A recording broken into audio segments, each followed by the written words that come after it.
Hi guys, here we have a Swiffer WetJet or Flash PowerMop. It's not spraying. What it is, if you press this button here, it sprays cleaning fluid through these nozzles here. But it's just stopped working. That's the container what holds the fluid. So if I would just remove that and undo these two screws here. I'm using a magnetic screwdriver, but these screws must be aluminium or something, because I've got to use a pair of tweezers to get them out.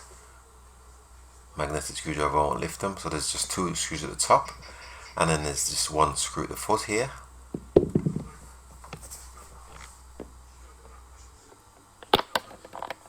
And then it's just a matter of popping this cover off once the screws are removed.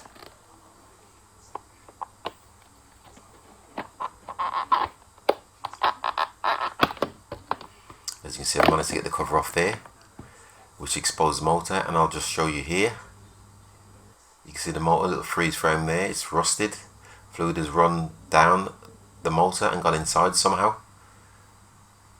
So what I've got to do is use a bit of plastic to turn the motor a couple of times, turn the inside of the motor, as you can see there, very carefully, try not to damage it.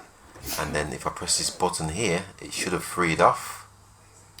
As you can hear there, you can hear the motor spinning, and you can actually see it inside there. Now it's spinning, now it's working again, and you can see the actual fluid being pumped as well, even though the container is not connected. So I'm just going to press that a few times, make sure it's working fully. And then what I'm going to do, I'm going to cover these holes with some black tape.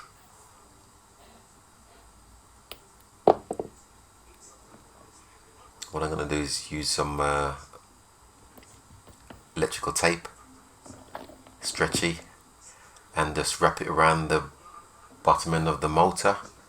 The little small hole there is where the fluid, when it was leaking somehow, got into the motor and caused it to seize.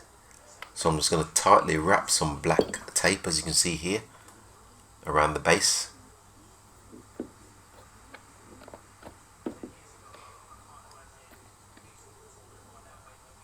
And there's a little PCB at the bottom as well, which I'm going to wrap with black tape also, and just make it nice and tight. Hopefully it'll stay on. What I'm doing here is I'm protecting the motor from fluid in the future, so I won't have to do this again, hopefully. And I'll just give you a close up there. As you can see, I've wrapped the bottom of the motor in black tape, nice and tight.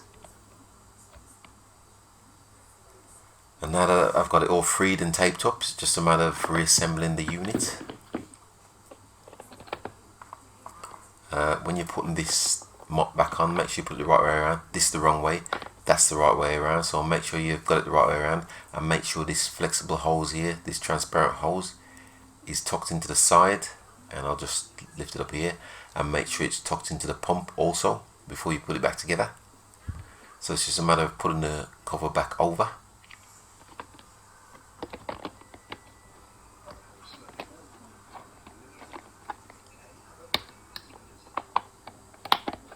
Bit tricky this part, but you just let it snap together there, and I'm just putting the screw back in the base of the mop. Now that I've got the cover back on, and then it's just a matter of refitting the screws for these the cover, the top screws here, which I removed earlier. Used a bit of tweezers just to put them in place. Just tighten that one up and tighten the other side up also. And to show you there's the screws in place. I've tightened them both up.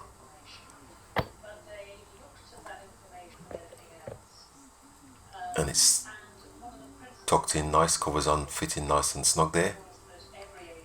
So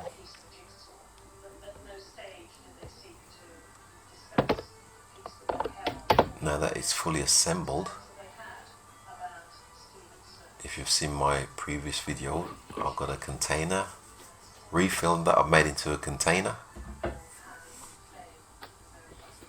Just show you that here.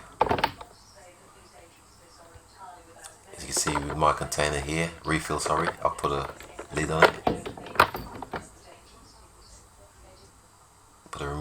cap on it so you can refill whatever cleaning fluid you like. I'm just topping it up here.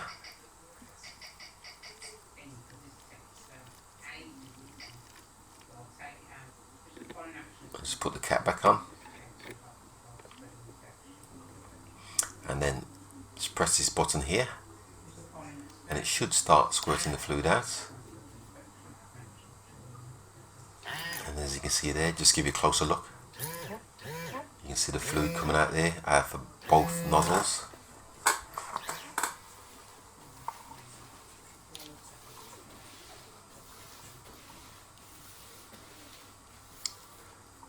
And that pretty much concludes. Thanks for watching once again, and please subscribe.